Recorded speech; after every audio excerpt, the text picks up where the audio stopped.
Good morning student. आज हम topic जो शुरू करेंगे वो होगा हाइड्रोजन बॉन्ड। हाइड्रोजन बॉन्डिंग, जो हाइड्रोजन बॉन्डिंग होती है इसके बारे में हम डिटेल स्टडी करेंगे। +2 के अंदर भी ये यूनिट बहुत ज़्यादा बार ये टॉपिक यूज होगा उसके अंदर। तो हाइड्रोजन बॉन्डिंग से एक बात समझ में आई होगी कि हाइड्रोजन एटम के बीच में ही बनने वाला है। तो हम इसको कैसे बताएंगे? It is the bonding between highly electronegative element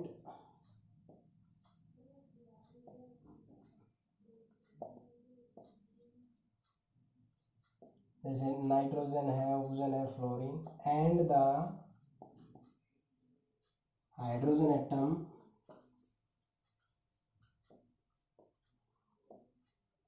ठीक है। यानी कि हाइड्रोजन एटम और हाईली इलेक्ट्रोनेगेटिव एलिमेंट के बीच में जो बॉन्डिंग होती है उसको हम क्या कहते हैं? हाइड्रोजन बॉन्डिंग कहते हैं। अब हाइड्रोजन बॉन्डिंग होने का कारण क्या होता है कि जैसे एक हाइड्रोजन एटम ये इससे जुड़ा हुआ है, तो जो ये है ये इलेक्ट्रॉन्स इसके साथ शेयर करता है। क्या करता है? शेयर। तो लेकिन इसकी इलेक्ट्रोनेगेटिविटी ज़्यादा है, इसको मैं ई ही लिख देता हूँ। इलेक्ट्रोनेगेटिव एलिमेंट है, इलेक्ट्रोनेगेटिविटी। तो इलेक्ट्रोनेगेटिविटी का मतलब होता है टेंडेंसी, मैं इसकी डेफिनेशन लिख देता हूँ। Tendency of an atom to attract the share pair, attract the share pair of electron. मतलब शेयरिंग होने वाले इलेक्ट्रॉन को ही अट्रैक्ट कर ले। जैसे हाइड्रोजन एटम के साथ एक इलेक्ट्रॉन शेयर किया था इसने, इलेक्ट्रोनेगेटिव एलिमेंट ने। शेयर होने के बाद इस इलेक्ट्रॉन की टेंडेंसी इधर हो जाती है। इसके कारण क्या होता है? इस पे नेगेटिव चार्ज और इस पे क्या होता है?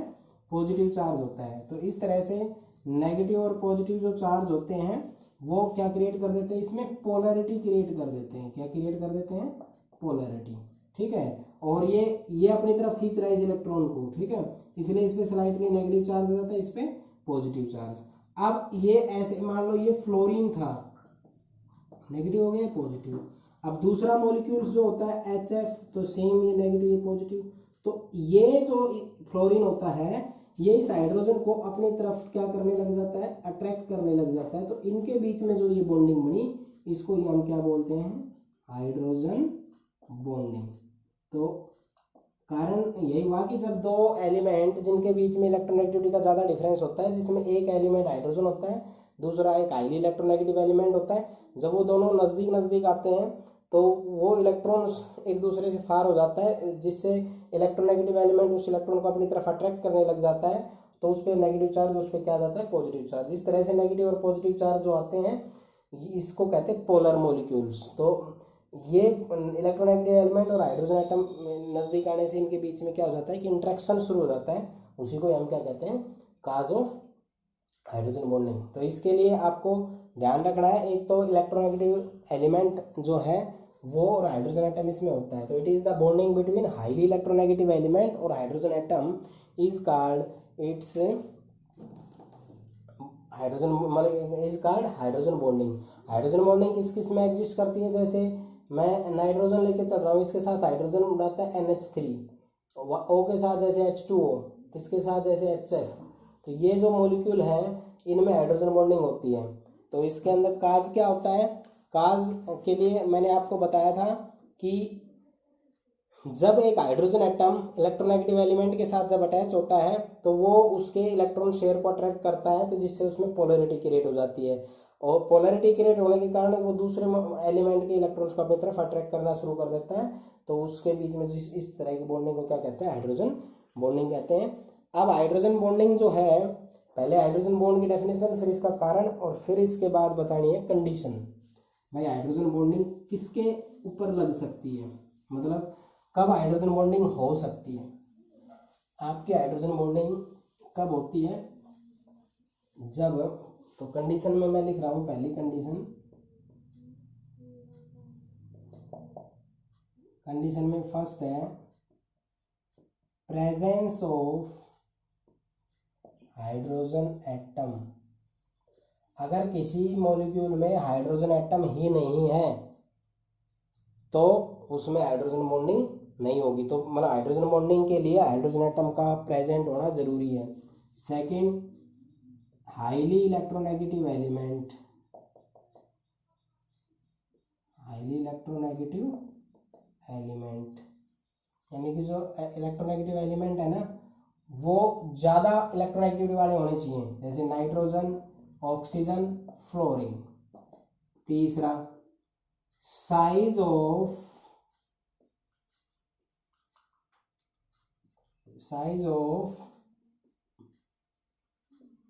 Electronegative element is small. तीसरा है कि जो इलेक्ट्रोनेगेटिव एलिमेंट होता है वो ऐसा नहीं कि स्लाइटली इलेक्ट्रोनेगेटिव चलेगा, ज़्यादा वाला चलेगा, और उनके साइज जिसका छोटा होगा उसमें हाइड्रोजन बॉन्डिंग ज़्यादा अच्छे से हो सकती है। तो एक तो प्रेजेंस ऑफ हाइड्रोजन एटम होना चाहिए, दूसरा इलेक्ट्रोनेगेटिव एलिमेंट होना चाहिए हाई, तीसरा size of electronegative element is small. Size क्या होना चाहिए उनका, कम होना चाहिए। ठीक है। अब कई बच्चों के दिमाग में आता है कि सर इलेक्ट्रोनेगेटिव ये हाइड्रोजन बॉन्ड और कोवलेंट बॉन्ड क्या एक ही होता है। उसको डिफर करने के लिए मैं आपको हाइड्रोजन बॉन्ड और उसके बीच में डिफरेंस बता देता हूँ। ठीक है। तो एक तरफ तो मैं लिख देता हूँ हाइड्रोजन बॉन्ड, दूसरी तरफ मैं लिख देता हूँ कोवलेंट बॉन्ड। तो इसमें दो तीन डिफरेंस हैं, वो देखो। पहला, it is the bonding between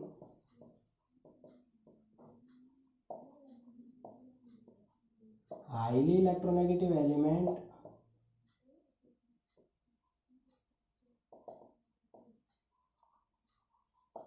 and hydrogen atom, और इसमें it is formed by mutual sharing of electron। मतलब इसमें तो एक हाइड्रोजन एटम और इलेक्ट्रोनेगेटिव एलिमेंट के बीच में होता है, ठीक है, और इसमें शेयरिंग होती है। याद रखोगे, इसमें शेयरिंग नहीं होती, इसमें टेंडेंसी होती है अपनी तरफ अट्रैक्ट करने की। दूसरा, ये इसमें हाइड्रोजन एटम और इलेक्ट्रोनेगेटिव एलिमेंट चाहिए, ठीक है, और ये टू इलेक्ट्रोपॉजिटिव और नेगेटिव एलिमेंट के बीच में हो सकता है। जैसे इलेक्ट्रोनेगेटिव में ऑक्सीजन में ये शेयरिंग होती है, सेम भी हो सकते हैं, डिफरेंट भी हो सकते हैं। जैसे डिफरेंट में ये है CO2, सेम जैसे ये नाइट्रोजन है ट्रिपल बॉन्ड, ऑक्सीजन ये सेम के हो गए, SO2 है, ठीक है, ऐसे ही CO2 है, काफ़ी आपके और मॉलिक्यूल्स होते हैं। तो ये शेयरिंग होती है, कहने का मतलब जो आपके पास तीसरा जो आपका इसके अंदर होता है वो पहला डेफिनेशन का होता है, दूसरा जो है वो है आपका उनके बीच में प्रेजेंस किसकी होती है, तीसरा जो है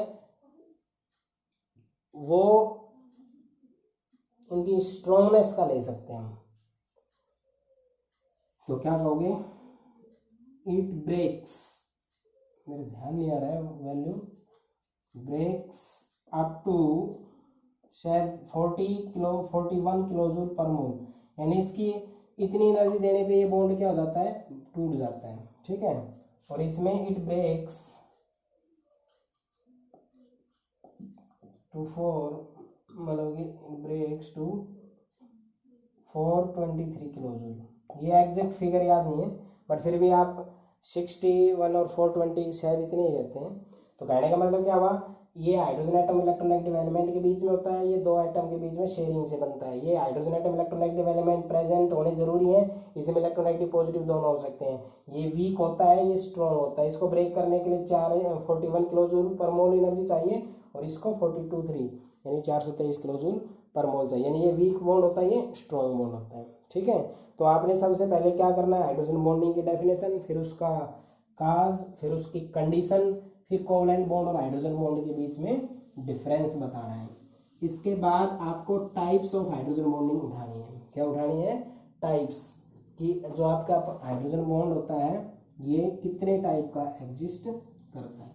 हाइड्रोजन बॉन्ड जो आपका होता है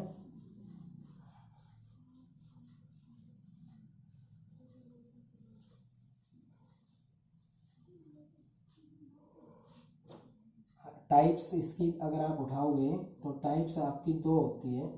एक होती है इंटरमोलिकुलर हाइड्रोजन बॉन्ड, दूसरा होता है intra molecular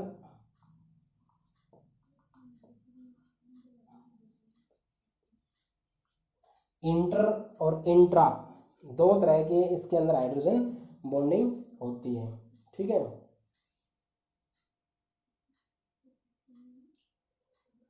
intermolecular hydrogen bonding intra के लिए एक एक वर्ड बताता हूं, उससे ध्यान रखना। ये सेम,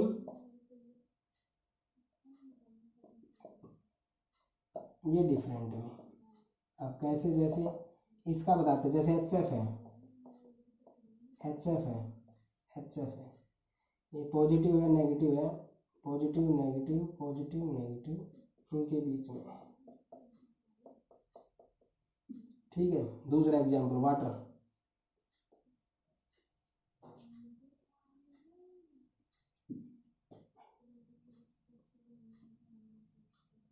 ये यानी कि हाइड्रोजन बॉन्ड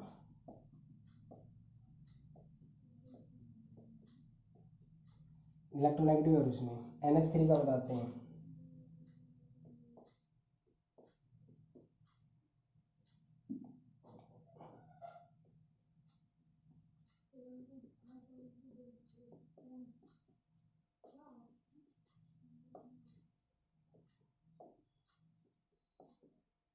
तो इस तरह से जो होती है इसको कहते हैं intermolecular hydrogen bonding. It is the bonding between the same kind of the molecules. जैसे ये है HF, ये HF, ये HF, इनके बीच में एग्जिस्ट करने वाले यानी सेम काइंड ऑफ मॉलिक्यूल्स के बीच में अगर एग्जिस्ट करती है तो उसको हम क्या कहते हैं? इंटरमोलिकुलर हाइड्रोजन बॉन्डिंग कहते हैं। और इंट्रामोलिकुलर हाइड्रोजन बॉन्डिंग के लिए आप देखो डिफरेंट में होता है। कैसे? मान लो मैं ये एग्जाम्पल ले रहा हूँ आपका,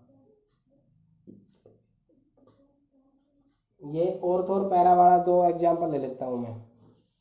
ठीक है, इसमें मैं ले लेता हूं पहले तो NO2 ऑक्सीजन हो गया, और इसमें ले लेता हूं मैं OH, तो इनके बीच में एग्जिस्ट कर जाती है। ये जो बॉन्डिंग हुई इसको कहते हैं इंट्रामोलिकुलर हाइड्रोजन बॉन्ड। यानी कि NO2 और OH ये दो अलग अलग कंपाउंड थे, इनके बीच में ही आपस में क्या हो जाए, जो बॉन्डिंग बन जाए उसको क्या कहते हैं?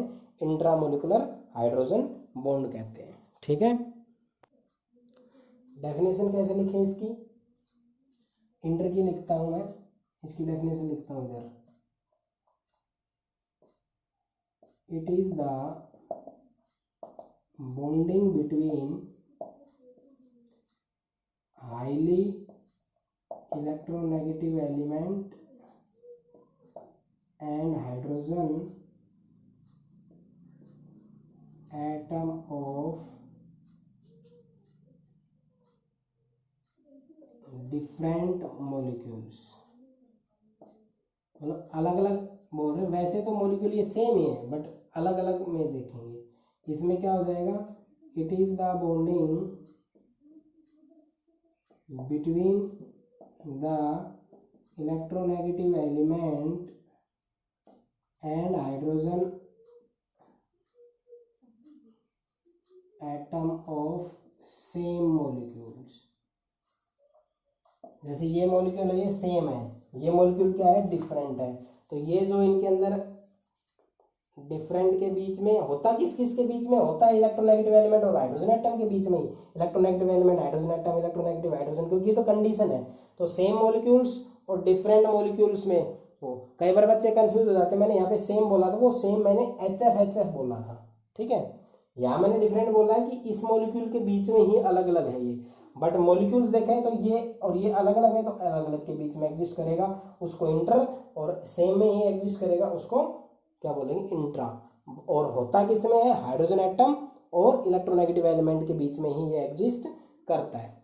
अब इसको इन्फ्लुएंस करने के लिए आता है, एक तो आता है आपका एसोसिएशन। क्या आता है, एसोसिएशन। तो जो इंटरमोलिकुलर हाइड्रोजन बॉन्डिंग होती है वो एसोसिएशन शो करती है। वो क्या शो करती है, एसोसिएशन। एसोसिएशन का मतलब होता है नजदीक नजदीक आ जाना। तो एसोसिएशन प्रॉपर्टी इसमें इन्फ्लुएंस कैसे करेगी, मैं एग्जांपल लेता हूँ एसिड का। तो आर COOH ये ले लिया। दूसरा ले लेता हूं मैं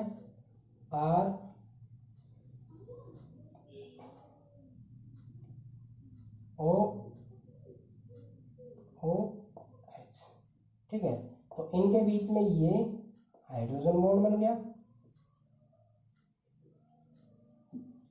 और वो भी कौन सा, इंटरमोलिकुलर। ये बन गया, ये कौन सा, ये भी इंटरमोलिकुलर। लेकिन दोनों के दोनों बनने के बाद इनके बीच में अट्रैक्शन होगी, तो मॉलिक्यूल्स जहां पहले एग्जिस्ट करते थे उससे थोड़ा नजदीक हो गए। इसको कहते हैं इंटरमोलिकुलर एसोसिएशन। क्या बोलते हैं, इंटरमोलिकुलर एसोसिएशन। तो कहने का मतलब क्या हुआ कि जब मॉलिक्यूल्स, काफ़ी ऐसे मॉलिक्यूल्स होते हैं जिनके अंदर जब हाइड्रोजन बॉन्डिंग होती है तो वो मॉलिक्यूल एसोसिएट हो जाता है, थोड़ा नज़दीक हो जाता है, और उनके बीच में ये जो बॉन्ड होता है थोड़ा स्ट्रॉन्ग हो जाता है, जिसकी वजह से क्या होता है, उनके टेम्परेचर ज़्यादा उसको रिक्वायर होता है इसको हीटिंग के लिए। तो बॉइलिंग पॉइंट क्या हो जाता है इसका, बढ़ जाता है। ठीक है, तो याद रखना एसोसिएशन इंटरमोलिकुलर हाइड्रोजन बॉन्डिंग के अंदर होती है कि जब मॉलिक्यूल्स हम लेके चलते हैं इस तरह से, जैसे ये RCOOH है, RCOOH ये, या फिर आपके पास बेंजीन हो सकता है, इसको मैं बेंजीन ले लेता हूँ ऐसे COOH।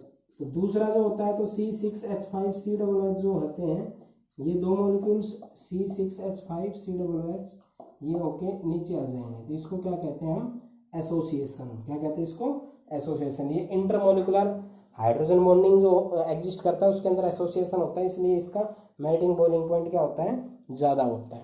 ठीक है, तो इन्हीं के बेस पे मैं 9 क्वेश्चन समझा देता हूँ आपको। कितने क्वेश्चन समझा देता हूँ, 9 क्वेश्चन आपके बनते हैं इनके अंदर।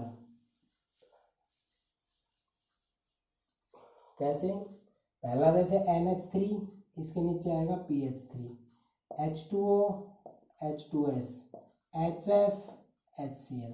तो पहला जो क्वेश्चन आएगा NH3 is liquid, PH3 is gas, same। H2O is liquid, H2S is gas, HF is liquid, HCl is gas। पहले इन तीनों क्वेश्चनों का जवाब देंगे। देखो ये लिक्विड एग्जिस्ट करता है, ये तीनों के तीनों लिक्विड है, ये तीनों है। तो आप एक बात देखो, नाइट्रोजन के बाद फास्फोरस, डाउन द ग्रुप का हो गया नाइट्रोजन से फास्फोरस, ऑक्सीजन के बाद सल्फर, फ्लोरीन के बाद क्लोरीन। तो मतलब नीचे वालों का साइज ज़्यादा है। तो मैंने आपको कंडीशन ऑफ हाइड्रोजन बॉन्डिंग बताया था। देखो इनमें इलेक्ट्रोनेगेटिव एलिमेंट है हाइड्रोजन एटम है, सेम इसमें है। 2 कंडीशन तो फुलफिल है। तीसरी कंडीशन क्या बताई थी कि जो इलेक्ट्रोनेगेटिव एलिमेंट होता है उसका साइज छोटा होना चाहिए। तो छोटा इसका है, डाउन द ग्रुप में जाते साइज बढ़ता है, तो इनका बड़ा साइज है। बड़ा साइज होने के कारण इनके अंदर हाइड्रोजन बॉन्डिंग नहीं एग्जिस्ट करती, इनमें हाइड्रोजन बॉन्डिंग एग्जिस्ट करती है। तो सबका एक ही जवाब होता है, वो क्या होता है, हाइड्रोजन बॉन्डिंग। ठीक है, तो क्या जवाब दोगे, NH3 is liquid because in NH3 there is intermolecular hydrogen bonding, so it is liquid, but in PH3 there is no any intermolecular hydrogen bonding। इनमें हाइड्रोजन बॉन्डिंग होती है और इनमें हाइड्रोजन बॉन्डिंग नहीं होती है। इस वजह से ही इनके अंदर ये लिक्विड की फॉर्म में और ये गैस की फॉर्म में एग्जिस्ट करते हैं। दूसरा बॉइलिंग पॉइंट, बॉइलिंग पॉइंट, ये लिक्विड है गैस है तो इनका क्या होगा, ज़्यादा। तो 3 क्वेश्चन बॉइलिंग पॉइंट के आ सकते हैं। Boiling point of NH3 is higher than PH3, boiling point of H2 is higher than H2S, boiling point of HF is higher than HCl। तो इसका रीजन होता है, एक क्वेश्चन सोल्व करके बताता हूँ।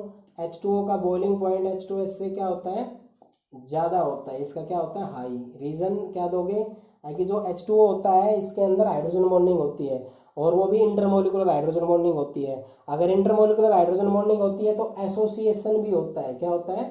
एसोसिएशन, मोलिकुलर एसोसिएशन होता है, जिसके कारण क्या होता है इनके अंदर आपका मॉलिक्यूल जो है उसका बॉइलिंग पॉइंट ज़्यादा होता है। तो क्या बोलोगे? H2O is liquid because in H2O there is intermolecular hydrogen bonding and association takes place, so boiling point तो water is high, but in H2S there is no any intermolecular hydrogen bonding. तो 3 question liquid gas से related करने हैं, 3 question आपको किससे करने हैं? Boiling point से रिलेटेड करने हैं। थर्ड जो है वो करना है सोल्यूबिलिटी से रिलेटेड। थर्ड कौन सा करना है? सोल्यूबिलिटी। सोल्यूबिलिटी में क्या होता है कि ये ज़्यादा सोल्यूबल है, ये कम सोल्यूबल है वाटर में, ये ज़्यादा सोल्यूबल होते हैं। तो जो मॉलिक्यूल किसी में सोल्यूबल है तो उनके अंदर तभी संभव है जब उनके अंदर क्या है, वो सेम नेचर के हों। किसके हों? सेम नेचर के। सेम नेचर में होता है हाइड्रोजन बॉन्डिंग जिनके अंदर एग्जिस्ट करती हो, उनको हम क्या बोलेंगे? सोल्यूबिलिटी ज़्यादा है उसकी। तो ये तीनों का जो है साइज छोटा होता है, इस वजह से इनके अंदर हाइड्रोजन बॉन्डिंग एग्जिस्ट करती है। हाइड्रोजन बॉन्डिंग जब एग्जिस्ट करती है तो ये 9 क्वेश्चन जनरेट होते हैं। NH3 is liquid, PH3 is gas. NH3 का बॉइलिंग पॉइंट ज़्यादा होता है PH3 से, और ये NH3 ज़्यादा सोल्यूबल होती है किसी लिक्विड में, सेम नेचर के लिक्विड में, इन कंपैरिजन टू PH3। तो इनका जवाब होता है हाइड्रोजन बॉन्डिंग। NH3 के अंदर हाइड्रोजन बॉन्डिंग होती है तो ये मॉलिक्यूल एग्जिस्ट करता है एसोसिएशन में, तो मेल्टिंग बॉइलिंग पॉइंट भी ज़्यादा होता है, सोल्यूबिलिटी भी ज़्यादा होती है, और ये लिक्विड एग्जिस्ट करता है। बट PH3 के अंदर साइज ज़्यादा होने के कारण इलेक्ट्रोनेगेटिविटी कम होती है, जिस वजह से इनके अंदर हाइड्रोजन बॉन्डिंग एग्जिस्ट नहीं करती। यानी जो तीसरी कंडीशन थी हाइड्रोजन बॉन्डिंग की, उसको ये PH3 फॉलो नहीं करता। क्यों? क्योंकि फास्फोरस का साइज कंपेरिजन टू नाइट्रोजन ज़्यादा होता है। तो ये 9 क्वेश्चन आप अच्छे से तैयार करोगे, ठीक है। अब एक आता है जो H2O होता है ना वाटर, वो स्ट्रक्चर्स जो है वो केज टाइप बना लेता है। कैसे बना लेता है? Cage type. तो उसके बीच में गैप्स आ जाते हैं। तो जैसे O है, ये H है, ये H है, O है, ये H है, ये H है, यहाँ बॉन्डिंग बन गई। O है, H है, H है, तो ये बॉन्डिंग बन गई। O है, ये H है, H है, ये बॉन्डिंग बन गई। तो O है, इधर H है, इधर H है, तो इनके बीच में हाइड्रोजन बॉन्डिंग बन जाती है, ठीक है। तो इस तरह से ये केज टाइप स्ट्रक्चर बना लेते हैं के केज, जिससे इनके बीच में क्या बच जाते हैं? गैप्स बच जाते हैं। क्या बच जाते हैं? वाटर के मॉलिक्यूल में गैप बन जाते हैं। इसलिए आइस जो होती है जब उस फॉर्म में जाता है तो ये आइस जो है वो वाटर के ऊपर क्या करती है? फ्लो करती है। फ्लो करने का रीज़न यही होता है कि जब आइस जब फॉर्म होती है तो जो इसके अंदर हाइड्रोजन बॉन्डिंग होती है वो इस तरह से एसोसिएशन हो जाती है, और उनके बीच में छोटे छोटे, जैसे इसने इसके साथ बनाया तो इस तरह, ये तो मैंने बड़ा दिखा दिया है बहुत छोटा, तो इनके बीच में इस तरह से गैप्स बन जाते हैं। तो जो गैप्स आपके होते हैं उस वजह से क्या हो जाता है, ये उनके बीच में एयर रह जाती है, और एयर की डेंसिटी वाटर से क्या होती है? कम होती है। इस वजह से जो ये आइस होती है ये हमारे वाटर के ऊपर तैरती है, ठीक है। तो आज आपको हाइड्रोजन बॉन्डिंग से रिलेटेड, हाइड्रोजन बॉन्डिंग क्या होता है, उसका कारण क्या है, उसका कंडीशन क्या है, और उसकी टाइप्स क्या हैं, कोवलेंट बॉन्ड और हाइड्रोजन बॉन्डिंग में डिफरेंस, और इनसे related 10 question. NH3 liquid, PH3 gas, H2O liquid, H2S gas, HF liquid, HCl gas. इसका बॉइलिंग पॉइंट ज़्यादा, इसका कम, इसका ज़्यादा, इसका कम, इसका ज़्यादा, इसका कम, इसकी सोल्यूबिलिटी ज़्यादा, इसकी कम, इसकी ज़्यादा, इसकी कम, ऐसे 9 क्वेश्चन। और एक आइस जो होती है वो वाटर के ऊपर क्यों तैरती है? Why ice floats over water, जिसका रीज़न होगा कि वाटर जो होता है उसके अंदर हाइड्रोजन बॉन्डिंग होती है तो उसमें एसोसिएशन होता है। तो जब वो आइस की फॉर्म में जाता है तो उसमें गैप्स बच जाते हैं वो एसोसिएशन के कारण, और उसमें एयर आ जाती है, और एयर की डेंसिटी वाटर से कम होती है, इसलिए वो क्या होती है? तैरती है। दूसरा, वाई, ये फिजिक्स का क्वेश्चन है बट यहाँ पे थोड़ा यूज होगा, आप फिजिक्स में कर लेना। वैसे तो density of water is maximum at 4 degree Celsius, ये क्वेश्चन आपने फिजिक्स के कर लेना। Density of water is maximum at 4 degree Celsius. 4 degree Celsius पे डेंसिटी वाटर की ज़्यादा क्यों होती है? तो इसका मतलब ये हुआ डेंसिटी होती है मास पर यूनिट वॉल्यूम। तो 4 डिग्री पे ये मैक्सिमम है तो वॉल्यूम क्या होती है? मिनिमम। मतलब जब आप टेम्परेचर बढ़ाते हो तो जब 4 डिग्री पे जब जाता है तो लिक्विड जो होता है वो बहुत ज़्यादा कंडेंस होता है, यानी 0 से जब 4 तक जाते हैं तो वॉल्यूम क्या होती है, मिनिमम होती जाती है, और तो डेंसिटी मैक्सिमम 4 डिग्री के ऊपर ये सबसे ज़्यादा मैक्सिमम, 4 से आगे बढ़ाओगे तो वॉल्यूम बढ़ना शुरू हो जाती है। ठीक है, तो याद रखना जो हमारा डेंसिटी होता है वो वाटर का 4 डिग्री सेल्सियस में मैक्सिमम होता है, और जो आइस होती है वो वाटर के ऊपर फ्लोट्स करती है। और 9 क्वेश्चन किसके रिलेटेड, बॉइलिंग पॉइंट से, सोल्युबिलिटी से, और तीसरा किससे, लिक्विड और गैस से। इनका आंसर 9 के 9 का क्या होता है, हाइड्रोजन बॉन्डिंग का प्रेजेंस होना। ठीक है, तो ये चीज़ आप अच्छे से तैयार करोगे तो आज का टॉपिक जो हाइड्रोजन बॉन्डिंग वो खत्म होता है, इसको अच्छे से तैयार करो।